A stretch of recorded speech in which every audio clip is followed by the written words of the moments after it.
Hi, I'm Dale Pinnock, the medicinal chef.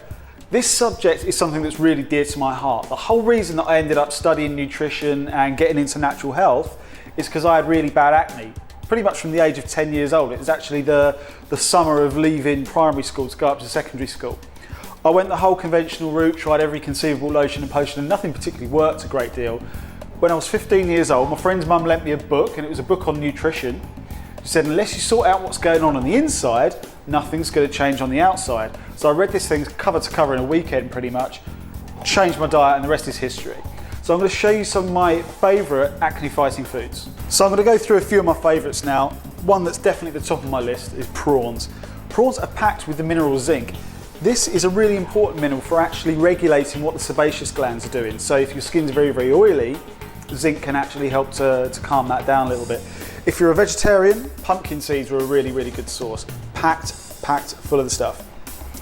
Next important nutrient, I think, is selenium, and one of the best dietary sources, Brazil nuts. Selenium is involved in the production of a group of antioxidant enzymes within every single cell in our body, which amongst other things can regulate inflammation. So you think with acne, when you've got the swelling and the redness, extra selenium in the diet can help to tone that down a little bit. Oily fish like salmon, mackerel, herrings, fresh tuna, anything like that that's packed full of these omega-3 fatty acids should be a real regular addition to your diet. Now, omega-3 essentially supplies your body with the building blocks that it needs to actually create its own natural inbuilt anti-inflammatories. So again, really to emphasize this fact, acne is an inflammatory issue. When the spot first forms, when the infection first starts to kick in, you get the swelling, you get the redness. If you can kind of target things at that point, that will actually reduce the severity of the lesion. So anything that you can do by dietary means that will help to control inflammation will drastically improve the appearance of the spots. Where possible, try to move towards a very low GI diet, okay? That basically means eating foods or meals that release their energy slowly. So that's going to be things like pulses, whole grains, lean proteins, and obviously vegetables.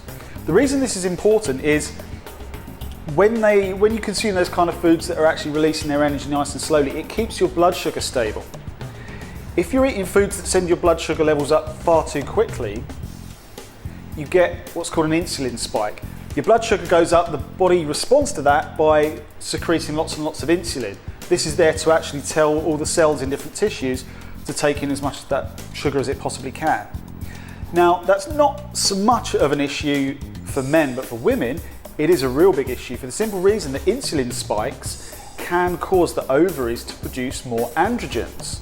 Androgens being things like testosterone, for example. This then goes on to affect what the sebaceous glands are doing, so it makes the skin oilier, but it also makes the sebum much more viscous, much more likely to block the pore, hence infection starts.